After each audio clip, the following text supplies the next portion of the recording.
Vinde, Espírito Santo, enchei os corações dos vossos fiéis e acendei neles o fogo do vosso amor.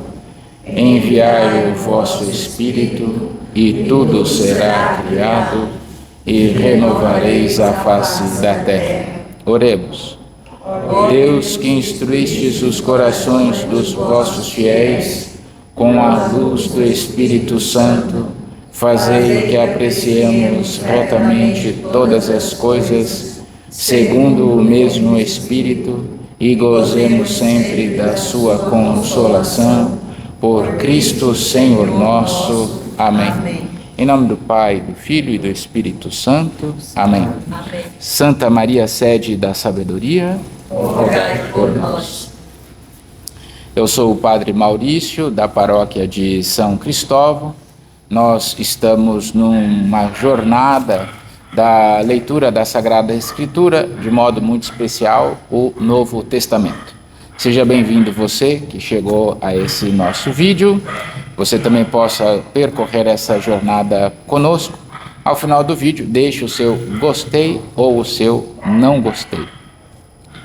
Nós vamos ler hoje a carta a Timóteo, que era um filho espiritual de São Paulo, como nós vamos notar aí pela nossa leitura, e já dando sequência e já deixando clara a sucessão apostólica na Santa Igreja de Deus. Vamos começar então com a primeira carta de São Paulo a Timóteo. Capítulo 1. Paulo, apóstolo do Cristo Jesus, por ordem de Deus, nosso Salvador, e do Cristo Jesus, nossa esperança, a Timóteo, meu filho legítimo na fé, graça, misericórdia, paz da parte de Deus Pai e do Cristo Jesus, nosso Senhor. Versículo 3. Ao partir para a Macedônia, eu te exortei a ficares em Éfeso, para recomendares a alguns que não ensinassem doutrinas diferentes, nem dessem atenção a fábulas e genealogias intermináveis.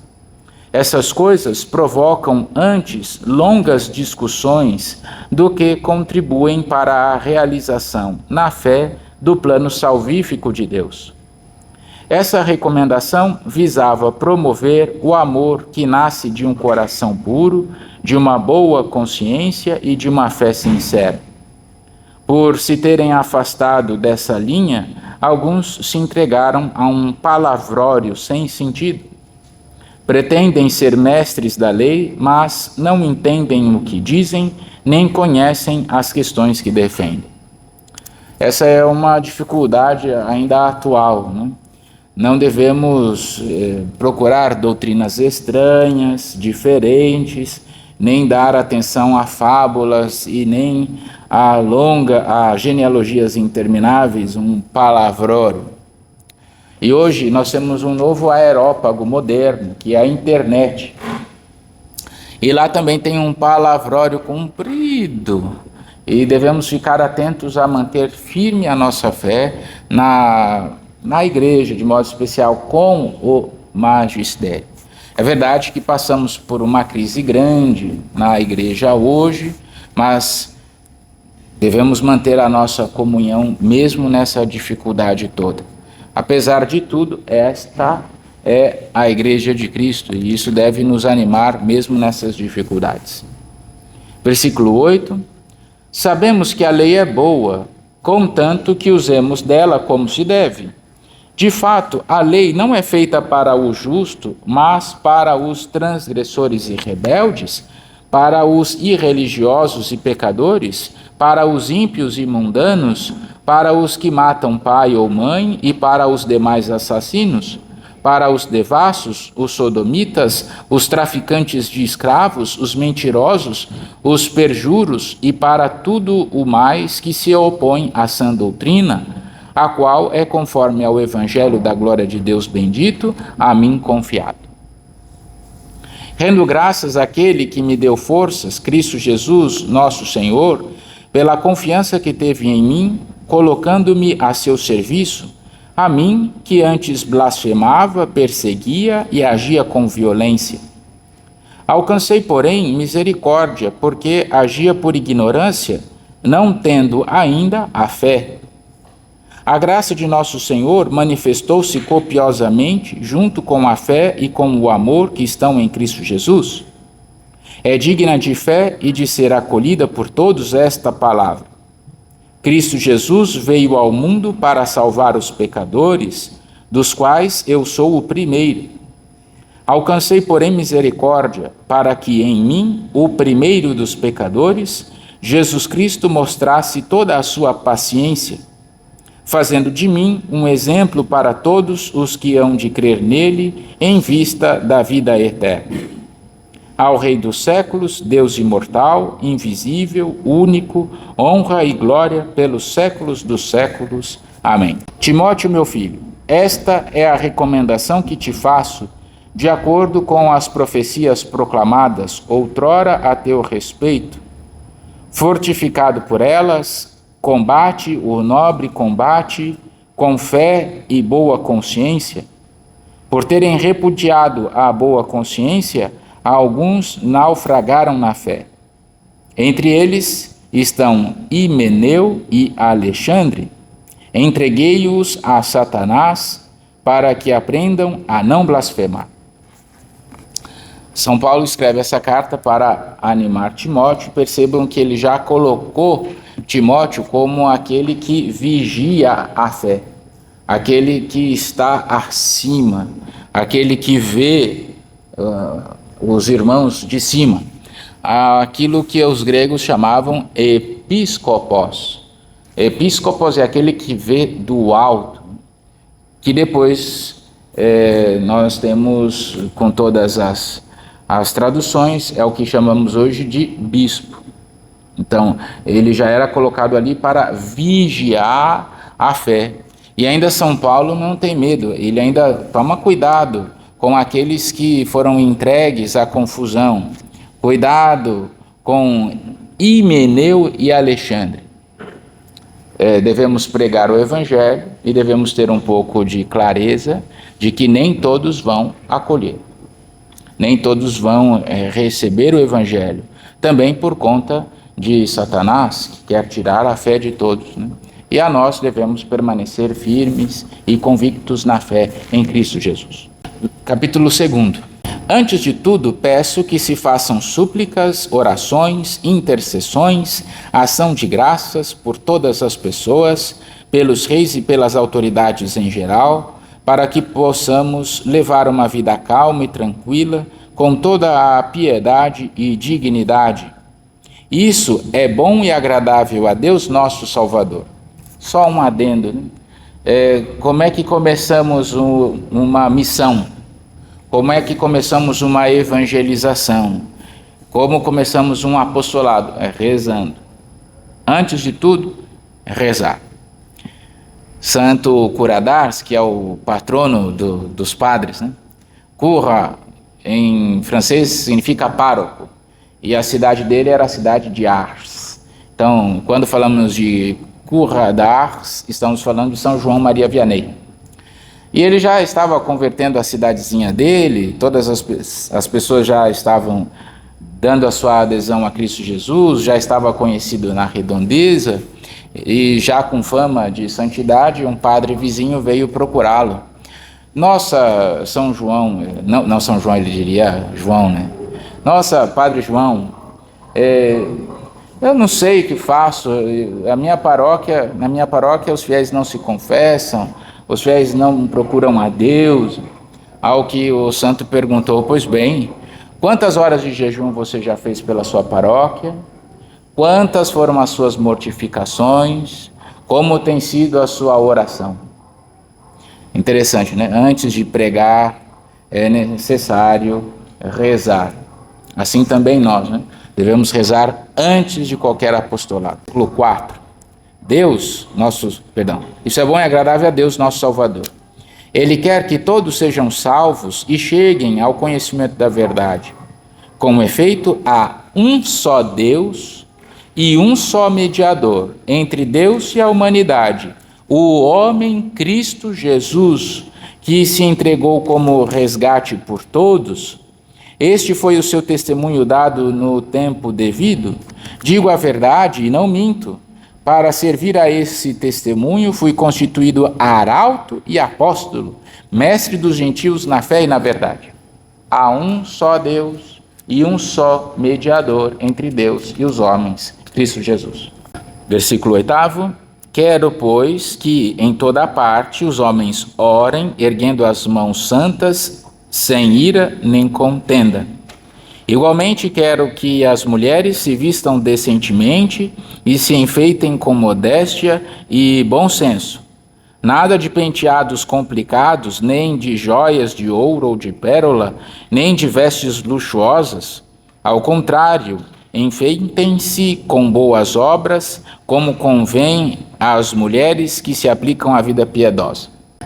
Durante a instrução, a mulher fique escutando em silêncio com toda a submissão. Não permito que a mulher ensine, nem que mande no marido. Ela fique em silêncio. Com efeito, Adão foi formado primeiro, Eva depois. E não foi Adão que se deixou seduzir, mas a mulher é que foi seduzida e se tornou culpada de transgressão. No entanto, ela será salva pela geração de filhos, se perseverarem na fé, no amor e na santidade, unida à sensatez. Mas isso é um pouco a natureza, tá bom? As mulheres tendem mais à vida social do que propriamente os homens, né?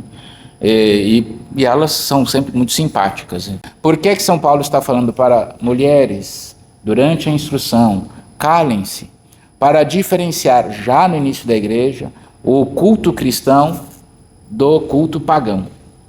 Nós não somos levados pelo nosso sentimento. Os nossos afetos são ordenados pela nossa razão, que é iluminada pela fé. Então é um todo. Às vezes nós estamos diante do Santíssimo sem sentir nada, mas sabemos que estamos diante de Deus. Não somos levados só por afeto. Aí lembramos dos grandes mestres da oração, né? Santa Teresa, São João da Cruz, homens que já não tinham afetos. São João escreve A Noite Escura, porque nós não devemos ser levados pelos nossos afetos, nem pelos nossos instintos, não devemos ser levados pelos nossos sentimentos, mas pela nossa adesão livre, racional e a nossa adesão iluminada por Deus. Nós somos tocados pela graça. Então, mulheres, quando São Paulo fala, durante a instrução, fiquem quietas, para que o nosso culto seja diferente, de fato. Não é verdade que por vezes ficamos preocupados quando não sentimos nenhum afeto durante a oração? Poxa, eu rezei hoje e não senti nada. É natural, é isso mesmo. É assim mesmo que acontece, não é sempre que a gente vai ter afeto, nem sempre a gente vai ter gosto em rezar. São Paulo, então, quando toca nisso, está falando para tomar cuidado com as religiões pagãs, e as mulheres devem estar também atentas a ouvir a instrução, iluminar a razão pela fé, e com a razão iluminada pela fé, controlar e ordenar os afetos e os sentimentos. Capítulo 3, é digna de fé esta palavra: se alguém aspira ao episcopado, está desejando um trabalho valioso, é preciso, portanto, que o bispo seja irrepreensível, casado com uma só mulher, sóbrio, ponderado, educado, hospitaleiro, apto para o ensino, que não seja dado ao vinho, nem violento, pelo contrário, que seja moderado, não briguento, não avarento, que dirija bem a própria casa e saiba manter os filhos na submissão com todo o respeito, pois quem não sabe governar a própria casa, como cuidará da igreja de Deus? Que não seja um recém-batizado, para não acontecer que se ensoberbeça e incorra na mesma condenação que atingiu o diabo. É preciso que ele receba testemunho favorável dos que não pertencem à comunidade, para que não venha a cair em descrédito e no laço do diabo. Então, aquele que foi chamado ao episcopado deve levar uma vida irrepreensível. Deve ser um homem correto. Os diáconos, assim, aqui, né, algumas pessoas acabam falando sobre o casamento dos padres. Se os homens casados fossem ordenados. Na igreja, vocês sabem que isso é uma disciplina.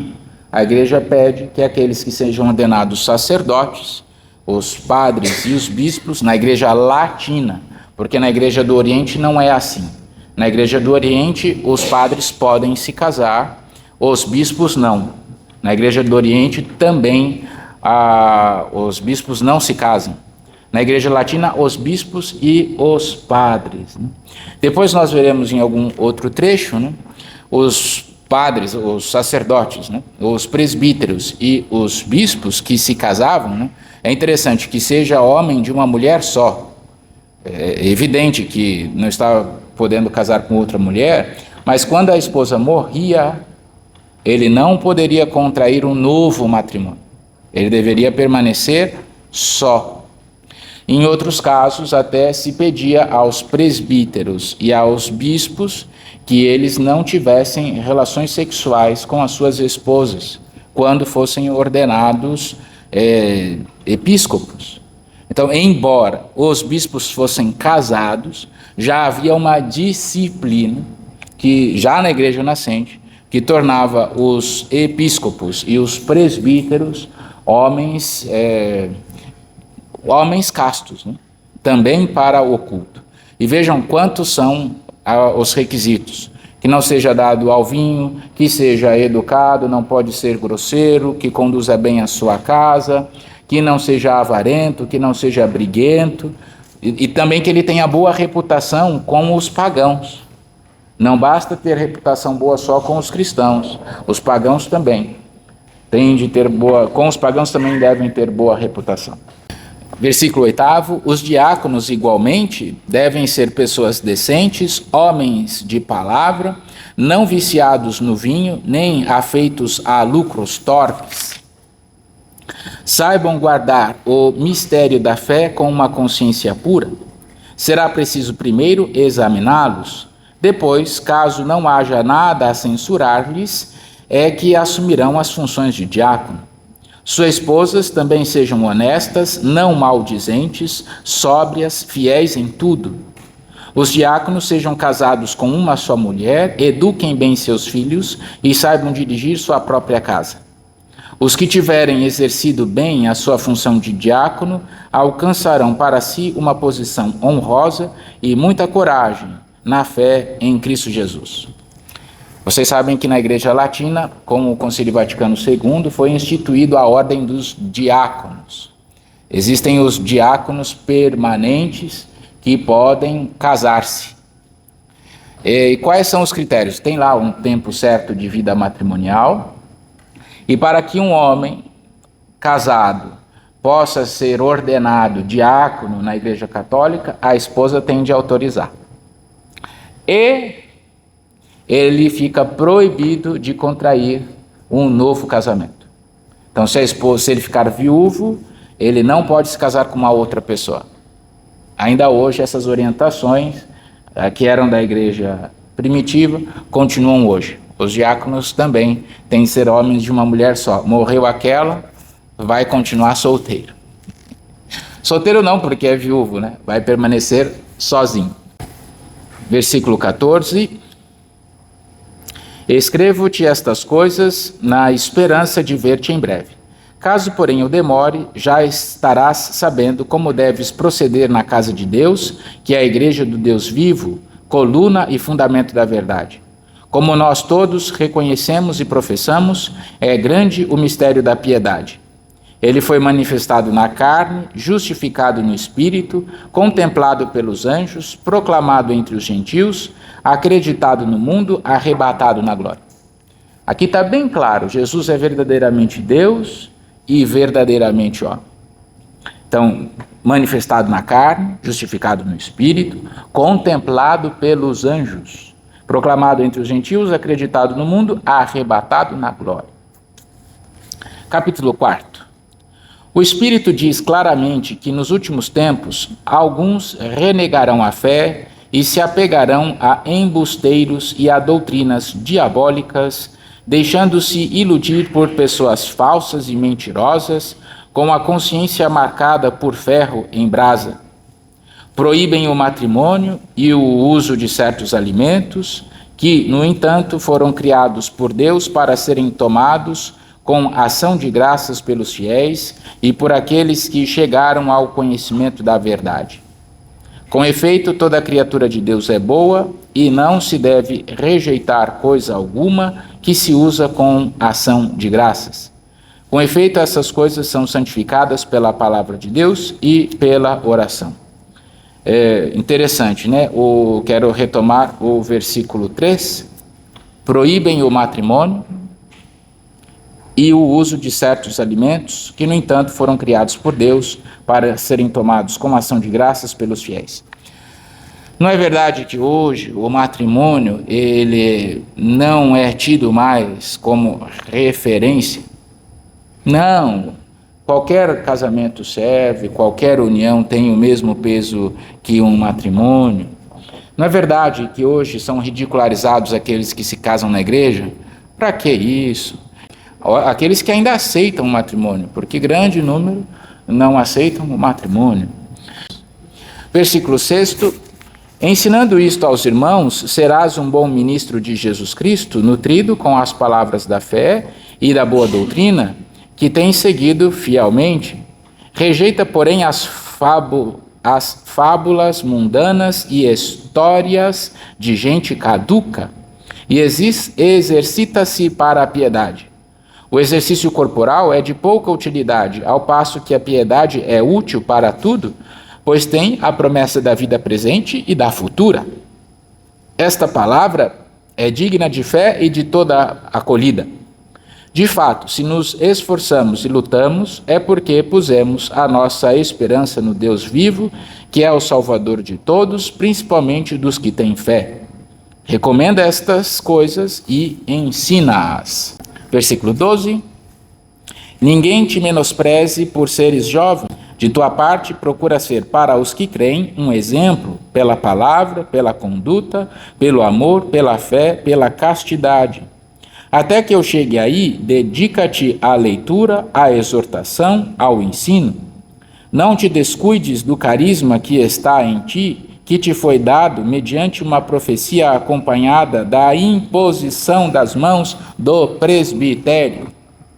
Medita essas coisas, ocupa-te delas, para que o teu progresso seja manifesto a todos.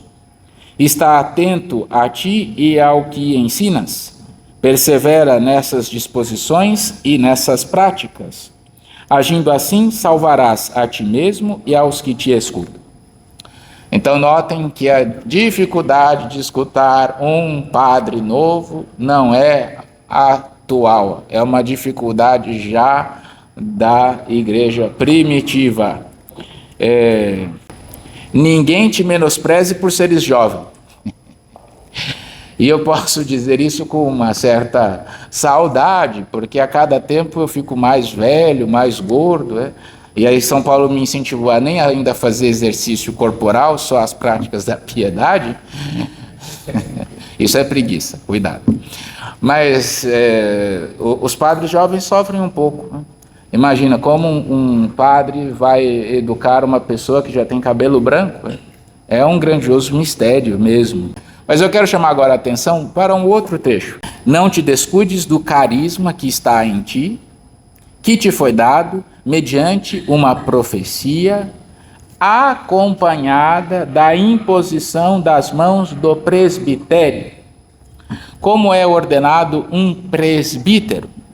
Num dia devido, mormente na catedral, que é a igreja mãe de toda a arquidiocese, então convém que os padres nasçam na mãe da diocese, que é a catedral, e ali então o bispo impõe as mãos, faz a oração consacratória, mas logo depois que o bispo impõe as mãos e antes de o bispo fazer a oração consacratória, todos os presbíteros presentes impõem as mãos sobre aquele que é ordenado. Ainda hoje a igreja continua assim.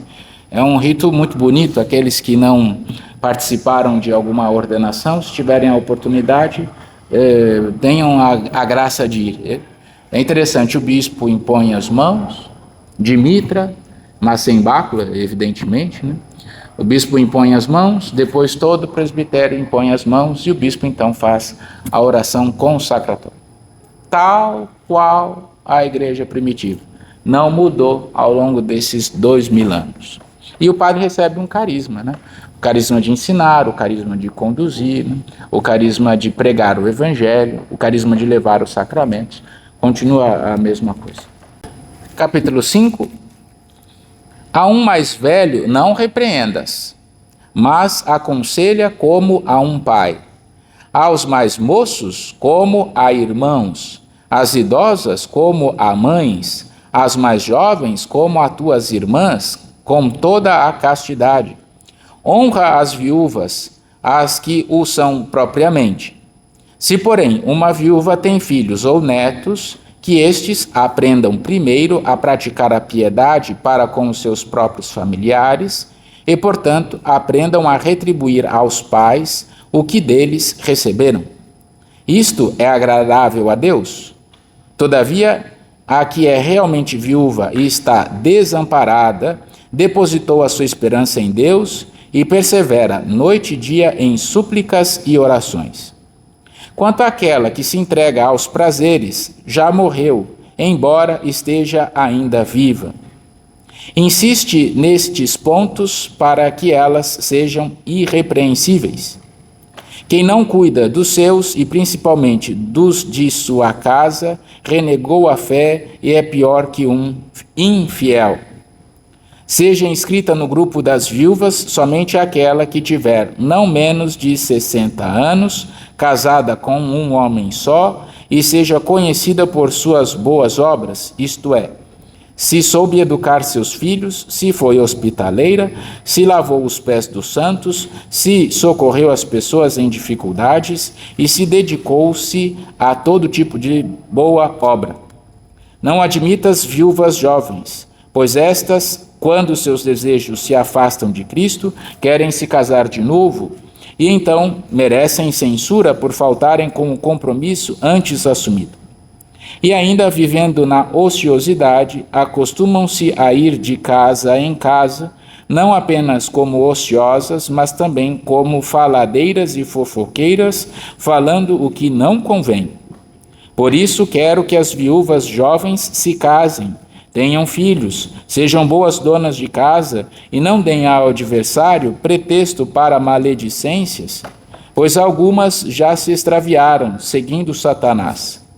Se alguma fiel tem viúvas sob os seus cuidados, que lhes dê assistência, de modo que a igreja não fique sobrecarregada e assim possa assistir às verdadeiras viúvas. Lembram-se que as viúvas deveriam ser tratadas pela igreja por mandato do Senhor? Para isso foram ordenados os diáconos, né? Para tomar em conta das viúvas e para tomar em conta dos órfãos. Mas é interessante que São Paulo coloca alguns adendos. Olha, as que têm filhos e podem cuidar, que os filhos cuidem. Serão aceitas como viúvas da igreja, e a igreja deve dar subsistência àquelas que são viúvas mesmo e que estão sozinhas. Não sejam aceitas viúvas novas, menos de 60 anos, não, porque elas podem adquirir novo casamento. Então são orientações práticas do cotidiano. Eu até estou pensando aqui na nossa paróquia, ainda rezando nisso, constituir a ordem das viúvas. Porque, olha, vocês não imaginam, mas é bom que os cristãos se agrupem de acordo com o objetivo de vida. Como é bom quando os padres são unidos. Os fiéis gostam quando notam que os padres se amam, não é verdade? E a gente percebe logo quando os padres não estão unidos, é uma tristeza. Assim também, né, os jovens, é bom que os meninos católicos tenham algum relacionamento amizade com os meninos católicos solteiros, não casados, solteiros, Porque é muito difícil, você vai para a escola, vai para a faculdade, você se sente o estranho no ninho. São ataques contra os jovens. Assim também as jovens, eu também tenho de pensar nas minhas filhas, mas eu tenho me preocupado muito com as viúvas, é difícil viver a solitude. Versículo 17. Os presbíteros que dirigem bem a comunidade sejam distinguidos com dupla remuneração, principalmente os que se dedicam à pregação e ao ensino.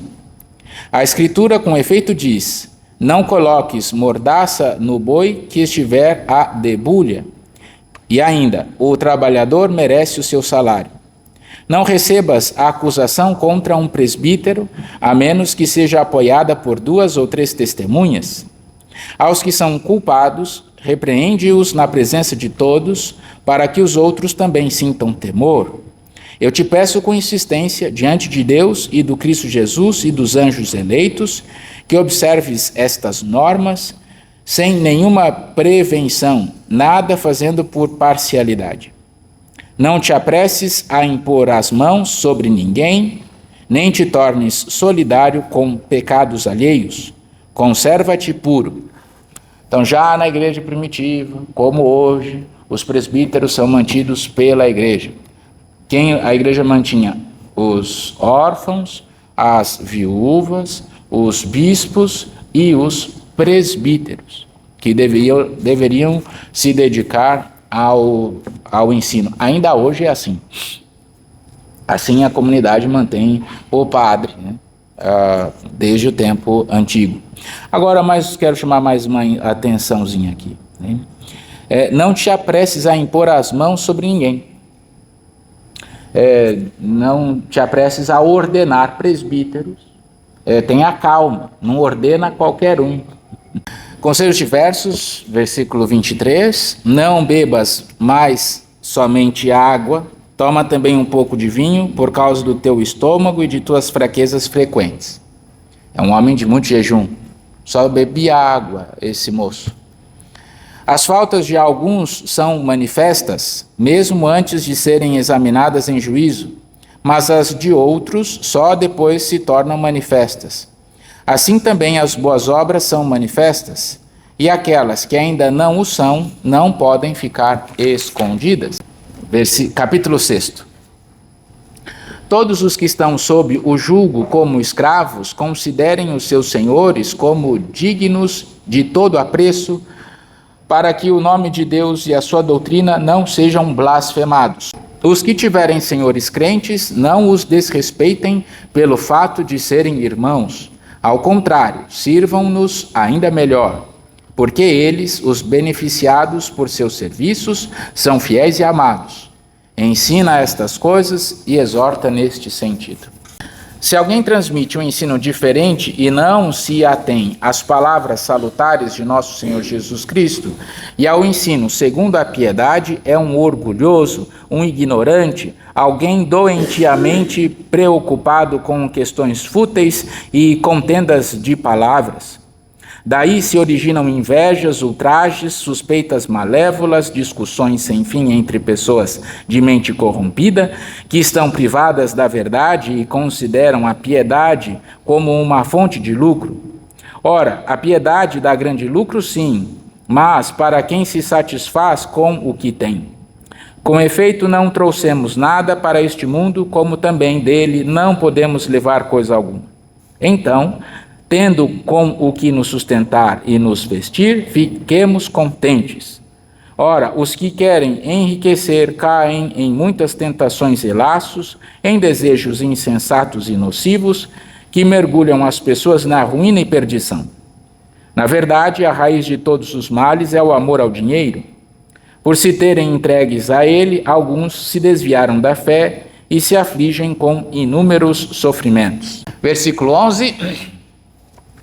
Tu, porém, homem de Deus, foge dessas coisas, procura antes a justiça, a piedade, a fé, a caridade, a constância e a mansidão. Combate o bom combate da fé, procura alcançar a vida eterna, para a qual foste chamado, quando fizeste a tua bela profissão de fé diante de muitas testemunhas.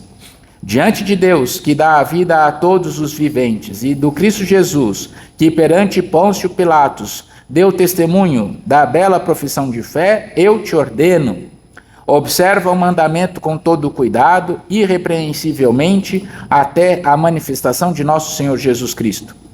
Esta será realizada a seu tempo pelo bem-aventurado e único soberano, o Rei dos Reis, o Senhor dos Senhores, o único que possui a imortalidade, que habita numa luz inacessível, que ninguém viu nem pode ver. A ele honra e poder eterno. Amém.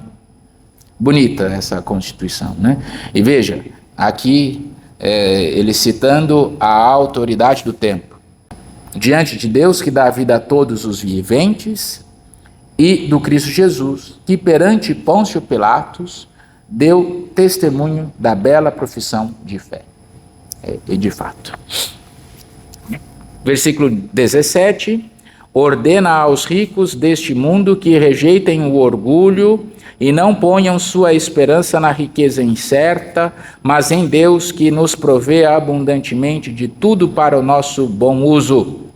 Ordena-lhes ainda que façam o bem e se enriqueçam de boas obras, que sejam prontos para dar e compartilhar.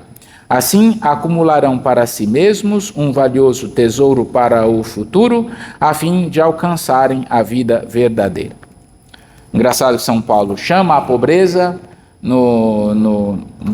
nos versículos anteriores, mas louva também o rico, para que ele possa doar-se aos irmãos. Não é pecado ser rico, hein? Ó Timóteo, guarda o bem que te foi confiado, evita os discursos fúteis e ímpios, bem como as objeções de uma falsa ciência. Foi por terem abraçado essa falsa ciência que alguns se desviaram da fé. A graça esteja convosco.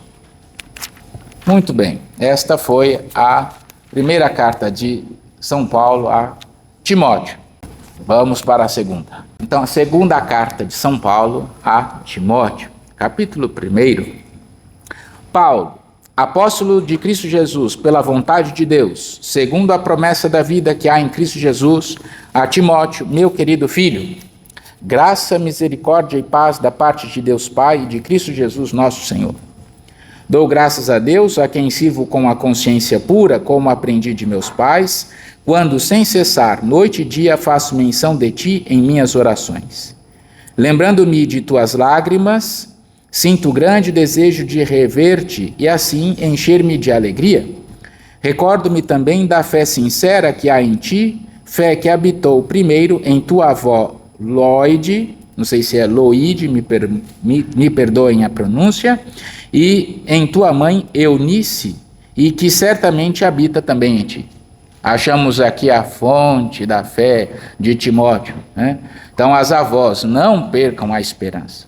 As mães, não percam a esperança. Vamos rezando a Deus para que a fé chegue ao coração dos nossos filhos. Versículo 6. Por isso quero exortar-te a reavivar o dom que Deus te concedeu pela imposição de minhas mãos. De novo, aqui temos a ordenação. Com efeito, Deus não nos deu um espírito de covardia, mas de fortaleza, de amor e de moderação. Portanto, não te envergonhes de testemunhar a favor de nosso Senhor, nem te envergonhes de mim, seu prisioneiro, mas, sustentado pela força de Deus, sofre comigo pelo Evangelho. Deus nos salvou e nos chamou com uma vocação santa, não em atenção às nossas obras, mas ao seu desígnio e sua graça, a qual nos foi dada em Cristo Jesus antes de todos os tempos. Esta graça foi agora revelada por meio da manifestação de nosso Salvador, Cristo Jesus, o qual destruiu a morte e fez brilhar a vida e a imortalidade por meio do Evangelho, do qual fui constituído pregador, apóstolo e mestre. Por causa disso, estou suportando também os presentes sofrimentos, mas não me envergonho, pois sei em quem acreditei, e estou certo de que Ele é poderoso para guardar até aquele dia o que me foi confiado. Toma como norma as palavras salutares que de mim ouvistes na fé e no amor de Cristo Jesus. Guarda o precioso bem a ti confiado, com a ajuda do Espírito Santo que habita em nós. Uma teologia trinitária bem clara, bem precisa, guarda o dom que você recebeu por meio de Jesus, guarda pela graça, guarda o precioso bem a ti confiado com a ajuda do Espírito Santo. Versículo 15. Sabes que me abandonaram todos os da Ásia, entre os quais Figelo e Hermógenes. O Senhor faça misericórdia à família de Onesíforo, porque muitas vezes me confortou e não teve vergonha das minhas correntes. Pelo contrário, tendo chegado a Roma, procurou-me diligentemente até me encontrar. O Senhor lhe conceda alcançar misericórdia da parte do Senhor naquele dia. E quantos serviços ele me prestou em Éfeso, tu sabes melhor que ninguém. Pregar o Evangelho não foi fácil. São Paulo sofreu muito para levar o Evangelho, foi abandonado também por muitos. Capítulo 2. Então, meu filho, fortalece-te na graça de Cristo Jesus. O que ouviste de mim na presença de numerosas testemunhas, transmite-o a pessoas de confiança que sejam capazes de ensinar a outros. Como bom soldado de Cristo Jesus, assume a tua parte de sofrimento. Ninguém que esteja engajado no serviço militar envolve-se nos negócios da vida civil, caso deseja agradar a quem o alistou. Igualmente, o atleta, na luta esportiva, só recebe a coroa se lutar segundo as regras. O agricultor, que enfrenta o trabalho duro, deve ser o primeiro a participar dos frutos. Entende bem o que estou dizendo. Aliás, o Senhor te fará entender tudo isso. Versículo 8. Lembra-te de que Jesus Cristo, descendente de Davi, ressuscitou dentre os mortos, segundo o meu evangelho, pelo qual eu tenho sofrido até ser acorrentado como um malfeitor. A palavra de Deus, porém, não está acorrentada. Por isso, tudo suporto, por causa dos eleitos, para que eles também alcancem a salvação que está no Cristo Jesus com a glória eterna. É digna de fé esta palavra: se morremos com ele, também com ele viveremos. Se resistimos com ele, também com ele reinaremos. Se o negarmos, ele também nos negará. Se lhe somos infiéis, ele, no entanto, permanece fiel, pois não pode negar-se a si mesmo. Recorda essas coisas, conjurando diante de Deus que se evitem contendas de palavras. Estas não têm nenhuma utilidade, servindo apenas para a perdição dos que as ouvem. Esforça-te por te apresentares a Deus como homem provado, como operário que não tem de que se envergonhar e que se comunica a palavra da verdade com exatidão.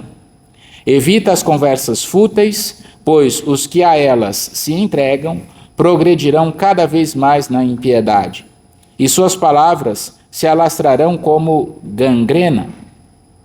Himeneu e Fileto são desse número. Desviaram-se da verdade, afirmando que a ressurreição já se realizou e assim subvertem a fé de alguns. No entanto, o sólido fundamento posto por Deus continua firme, tendo esta marca: o Senhor conhece os que são dele, e afasta-se da iniquidade todo aquele que invoca o nome do Senhor. Em uma grande casa não há somente vasos de ouro e de prata, há também vasos de madeira e de barro, uns para uso nobre, outros para uso vulgar. Quem estiver puro dessas faltas será um vaso nobre, santificado, útil ao Senhor e apropriado para toda boa obra. Foge das paixões da juventude, busca a justiça, a fé, o amor, a paz com aqueles que invocam o Senhor de coração puro. Evita as discussões tolas e descabidas, sabendo que geram rixas. Ora, não convém que o servo do Senhor viva discutindo, mas que seja manso para com todos, pronto para ensinar, paciente. Com brandura ele deve instruir os opositores, pois talvez Deus lhes conceda que se convertam, reconheçam a verdade e voltem à sensatez, livrando-se do laço do diabo que os apanhou e sujeitou à sua vontade. Na antiguidade havia a retórica, que era a disciplina obrigatória para todos os que queriam buscar a ilustração. É preciso aprender a falar, a defender, primeiro a expressar ideias e depois a defender as ideias, fazer todas as concatenações necessárias, né? A oratória, de fato, era muito utilizada. Mas São Paulo coloca atenção, não perde tempo com essas rixas, com esses palavrórios, prega o evangelho, fica atento à piedade, não se preocupe com essas coisinhas pequenas. Veja que a comunidade cristã também tinha suas dificuldades, né? Hoje, qual que é a nossa dificuldade? Também não chamamos oratória, mas chamamos ideologia. São ideias fixas que o mundo coloca como seguras e todo o resto está errado. E se alguém tenta mostrar que aquelas ideologias estão erradas, sofrem cancelamento. Devemos evitar essa gente, porque não adianta. Eles estão com uma fé já em coisas humanas. Utilizando a palavra aqui de São Paulo, o diabo as conquistou. É uma miséria. Adianta pregar contra os que já estão tomados com a ideologia? Não adianta, não percam o tempo. Preguem o evangelho, sejam piedosos, exercitem-se na fé. Depois, mais uma coisinha.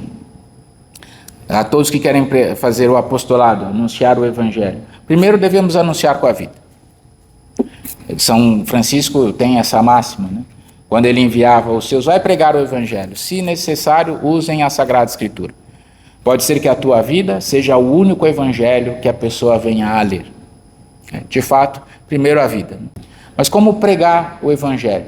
Não utilizem argumentos teológicos. Meu filho, meu amigo, meu irmão, não faça isso porque Deus não quer, Deus não gosta, Deus não aprova. Pronto, acabou. A pessoa não te ouve mais. Não adianta ir com argumentos teológicos. Esse é o momento segundo. Olha a circunstância na qual vivemos. Porque as pessoas não acreditam mais em Deus. Eu sugiro que primeiro se demonstre a insensatez da vida pagã, as contradições modernas. E a gente pode achar tanto, né? Mas você quer ganhar tanto dinheiro para quê?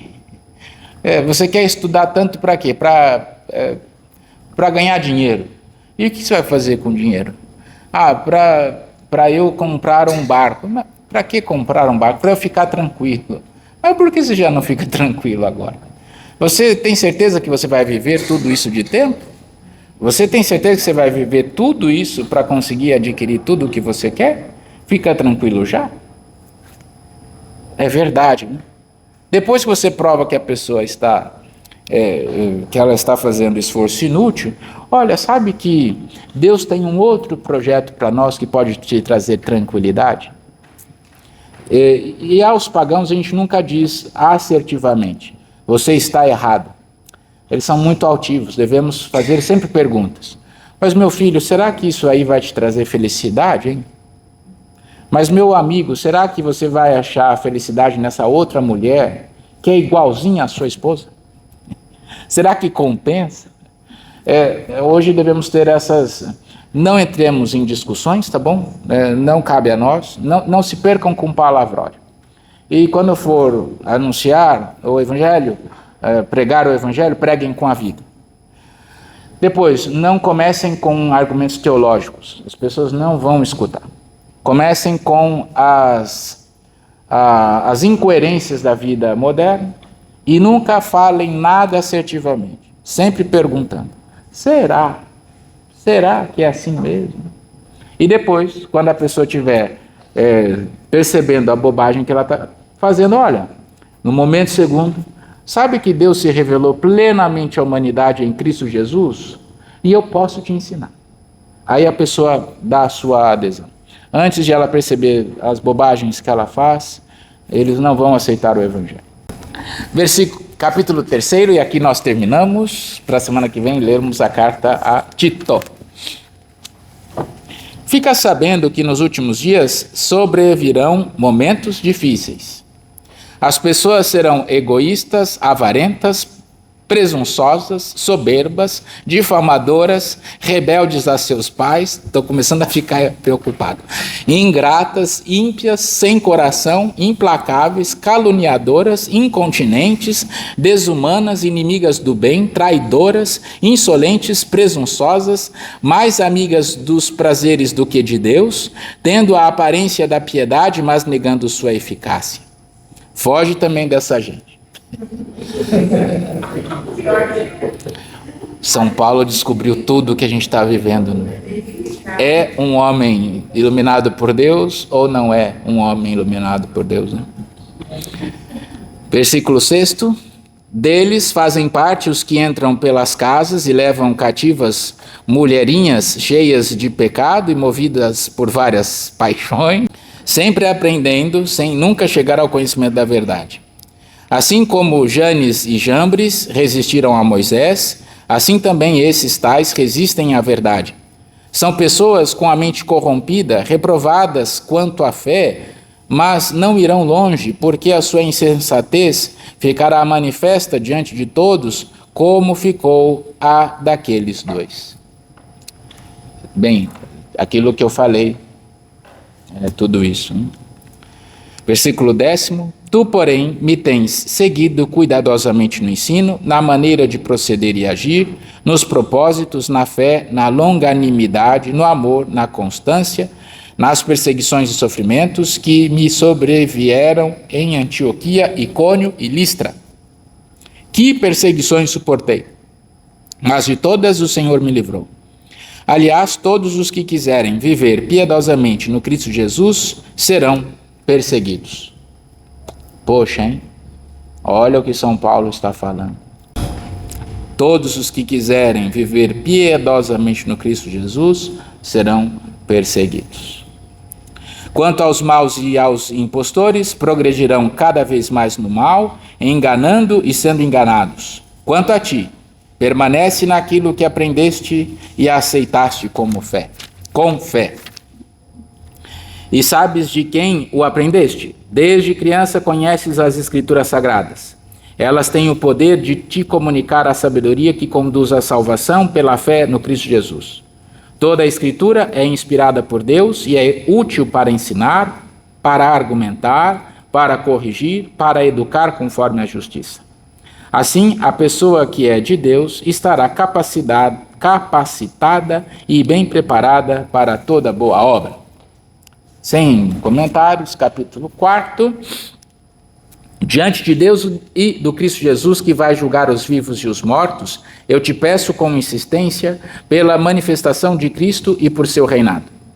Proclama a palavra, insiste oportuna e inoportunamente, convence, repreende, exorta com toda a longanimidade e ensinamento.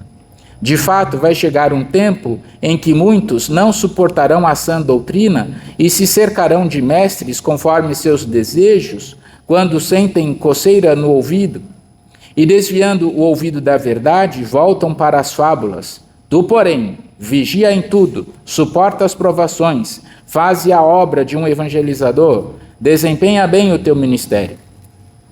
Quanto a mim, já estou sendo oferecido em libação, pois chegou o tempo de minha partida. Combati o bom combate, terminei a corrida, guardei a fé. Desde agora está reservado para mim o prêmio da justiça que o Senhor, o justo juiz, me dará naquele dia. Não somente a mim, mas a todos os que tiverem esperado com amor a sua manifestação. Lembrando que São Paulo está aqui na prisão e já está percebendo o que vai acontecer. Versículo 9: apressa-te a vir ter comigo, pois Demas me abandonou por amor do mundo presente e foi para Tessalônica. De novo, foi difícil anunciar o evangelho. São Paulo sofreu muito. Crescente foi para a Galácia, Tito para a Dalmácia, Só Lucas está comigo. Toma contigo Marcos e traze-o, porque é prestativo para ajudar-me. Enviei Tíquico a Éfeso. Quando vieres, traze contigo a capa que deixei em Troade, na casa de Carpo, e os livros, sobretudo os pergaminhos. A gente até se esquece que São Paulo era uma pessoa, né? Ele pede, traz para mim a capa que está aí, em Troade, por favor. Alexandre, o ferreiro, mostrou-se muito mal para mim. O Senhor lhe retribuirá segundo as suas obras. Também tu toma cuidado com ele, pois se opôs demais às nossas palavras. Na minha primeira defesa, ninguém me assistiu, todos me abandonaram. Que isto não lhes seja levado em conta. Todavia o Senhor veio em meu auxílio e me deu forças, para que por mim se complete a proclamação e todas as nações a ouçam. E assim eu fui libertado da boca do leão. O Senhor me livrará de todo mal que me queiram fazer e me salvará, admitindo-me em seu reino celeste. A ele a glória pelos séculos dos séculos. Amém. Minhas saudações a Prisca, a Áquila e a família de Onesíforo. Erasto ficou em Corinto. Quanto a Trófimo, tive que deixá-lo enfermo em Mileto. Faz de possível para vir antes do inverno. Eubulo, Pudente, Lino, Cláudia e todos os irmãos te saúdam. O Senhor esteja com teu espírito. A graça esteja convosco. Já é um pouquinho finzinho de São Paulo, ele já está maduro, já está dando instruções futuras, e nesse fim parece que Deus já lhe revelou todas as coisas. Lhe revelou também as coisas futuras, como a um profeta, né? Ele descreveu o nosso tempo perfeitamente e, de fato, é um pouco aquilo que nós vivemos. Que bom que vocês têm perseverado nesse caminho, creio que têm feito bem, a mim tem feito muito bem também. E agora, aos que estão em casa e também aos que estão aqui, permitam-me conceder a bênção. O Senhor esteja convosco. Ele está no meio de nós. Abençoe-vos Deus Todo-Poderoso, Pai e Filho e Espírito Santo. Amém. Amém.